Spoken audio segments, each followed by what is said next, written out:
Trump and father to Donald Trump Jr., Ivanka, Erica, Tiffany, and Barron. He is the proud grandfather of 7 wonderful grandchildren. It is my honor to welcome, on behalf of my wife Ellen and myself, Mr. Donald Trump to our home and to the great state of New Hampshire.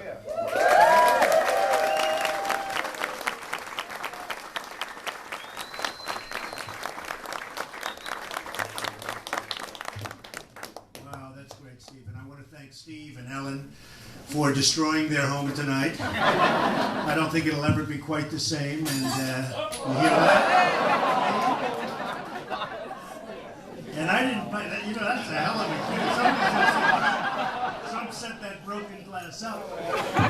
But Ellen, we really do appreciate it. And I know this is sort of a record crowd that they've ever had over here. And we said, if the house comes down, if it's demolished, I don't care because I'm leaving and you're going to have to leave. But I do. And Bill, I want to thank you very much. I've been hearing so much about you. You've been a friend. I've been helping you over the years, and you're a tremendous asset to New Hampshire, the people of New Hampshire. And I know how much you love them and you love the state. So it's a great honor that you were involved today. And to get this kind of a crowd was really my honor. I appreciate it. Thank you. And I have to just introduce one other person. Corey. Everybody knows Corey. Where's Corey? Come here a minute, Corey. He is so terrific. He is so solid. Everything is boom, boom, boom, and by the book. But he just has such feeling for this particular candidate and this campaign. And I think we're going to do very well when they hear the real story. I think they're going to do very well. You know, we did a lot of interviews today, and we're going to take questions today because I really want to hear from you. But we did a lot of interviews, we did a few speeches, and we were met with such big crowds and such enthusiasm. A lot of it you're going to see on television tonight when you go home. But the response has been phenomenal, and I think you knew that before anybody. We formed, as you know, yesterday an exploratory committee. We've had unbelievable response to that. And people are always saying, is he going to run? Is he going to run? You know, I have a great television show. I do have a great life. I have a business that I love. But the country is going to hell. We have people that don't know what they're doing in Washington. They're giving it away. You look at what China's doing to us. They're just ripping us left, right, and down the middle. You look at how they're taking the jobs. And I'm not just talking about China. China's the great abuser. But many, many other countries. And when you think of it, when was the last time you've heard that our country won something? We beat Mexico in this. We beat Brazil in this. We never win anything. We don't have the people. We don't have the capability. And frankly, I said, I know you have a lot of politicians, so please close yours. But honestly, politicians other than the ones in this room are all talk and no action. Okay? I hate to say this. But we need people in Washington that know how to make the deal. We need people in Washington that can lead. We need people in Washington that don't go around signing executive orders because they can't get people into a room and get some kind of a deal that's negotiated, even between the Republicans and the conservatives and the Democrats and the liberals and everybody else. We need people that know how to lead, and we don't have that. We have amateurs. We have people that, frankly, I don't know if they're good people or bad people. I know this, they don't know what they're doing. So you look at Mexico, where people are pouring across our border. And these aren't necessarily good people, folks. These are gang members. These are people that are in trouble. These are a lot of bad people coming into this country. And they talk about the Middle East, and they talk about other people coming in. The easiest way is just go down to our southern border. You come right in. And who is better at building than Trump?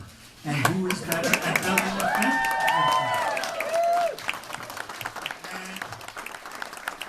And you may have some Bush supporters, I'm not sure, but you know, when you see Bush on Common Core, where he wants education to start. I mean, think of it, education to start in Washington. Education should be local.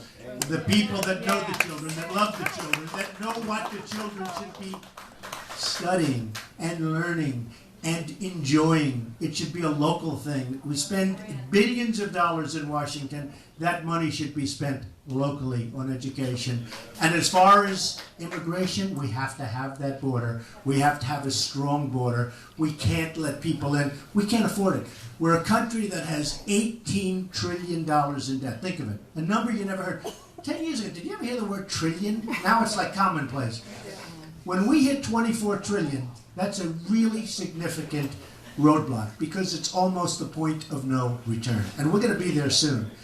The country's a disaster. Now, I'll say this.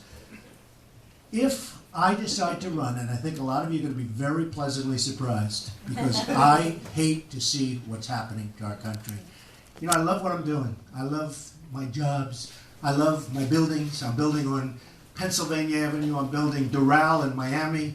Magnificent properties all over the world we're building. I love it. But I love our country more. I love it.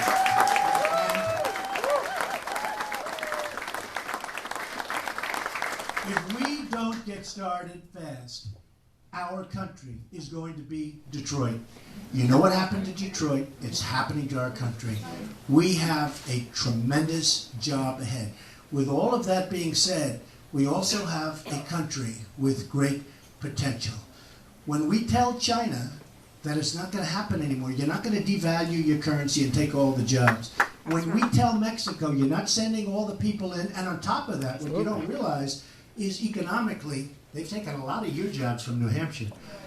A lot of jobs have gone to Mexico with lots of tax abatements. Can you believe it? They get incentives to take jobs out of our places and bring them to Mexico. That's happening. It's not going to happen. It's not going to happen. It's going to be reversed. And we're going to make this country great again. And to make it great, you have to make it rich. Doesn't sound good. Oh, we're going to make it rich. But we're right now a debtor nation. We have to make this country rich again, and we have to make it great again. We have to build up our military. We have to be tough as hell on our enemies. We have to know what we're doing. I mean, we're thinking of it all the time. I'm in the real estate business. I get listings, Army bases, Marine bases, all of these. I say, how do we get? I mean, so many. They're being sold left and right. You know what that means? It means we're closing them up. We're closing. We are doing tremendous disservice to our military. We have a great military. We're destroying our military. Plus, we're not using it properly. We're not even getting the proper weapons. I mean, weaponry is all political. Whoever has the politics gets the weapons. We need certain weapons. We get a weapon that some politician wants. It's got to stop. It's got to stop. So we have a country with great potential. We need a leader that knows how to lead, but we also need a leader that knows the deal.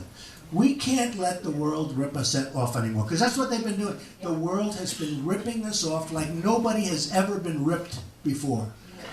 And we have the cards. What people don't understand, we have the cards. All of that stuff made by China and other countries that's sent into our country without tax, without this, without that. By the way, when we send product to them, they tax it. You know that, right?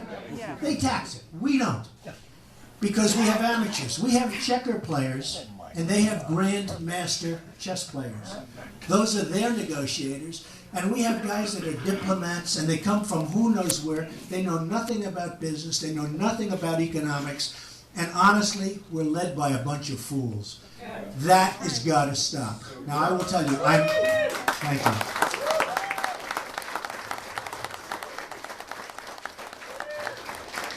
I'm not a politician. I've dealt with politicians all my life. I've made a lot of money dealing with politicians. If you can't make money dealing with politicians, you're not very smart. But that's the story, and that's the way it is. And if we're going to save our country, and I mean save our country, then we're going to have to get an entirely different group, and we have to get an entirely different mindset in Washington. I am different than other people because I'm not going to cut Social Security. All other Republicans, true. All other Republicans, they want to cut Social Security. You want to cut it. I mean, I can get into it. I can tell you the names of them, but everybody, they want to cut it. They want to cut Medicare. They want to cut Medicaid. They want to cut it. Now, the Democrats aren't saying that, but the Democrats aren't also giving the answer. I'm not cutting social. I'm the only Republican that says I'm not cutting Social Security, Medicare, or Medicaid. But I would make this country so rich that you wouldn't have to cut it. And it'll come out of other people.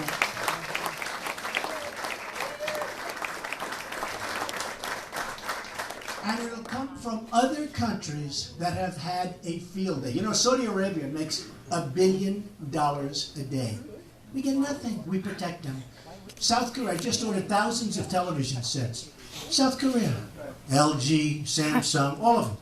I wish you folks made some television sets, but you know what? With the funny games that they play with currencies, you wouldn't sell them anyway because you can't compete. When China devalues, which they're going to do again very soon, which is hard to believe, and the reason they're doing it is because, and I didn't think they'd be able to, and now I know they're going to, because we have so many problems that the last problem this country is thinking about is China devaluing their currency again, and they're doing it bigly. They're going to drain the rest of our jobs. And it's not them, it's everybody. They're going to drain the rest of our jobs. We can't have it. We can't let it happen. And we can stop it really, really easily. And we can become rich again.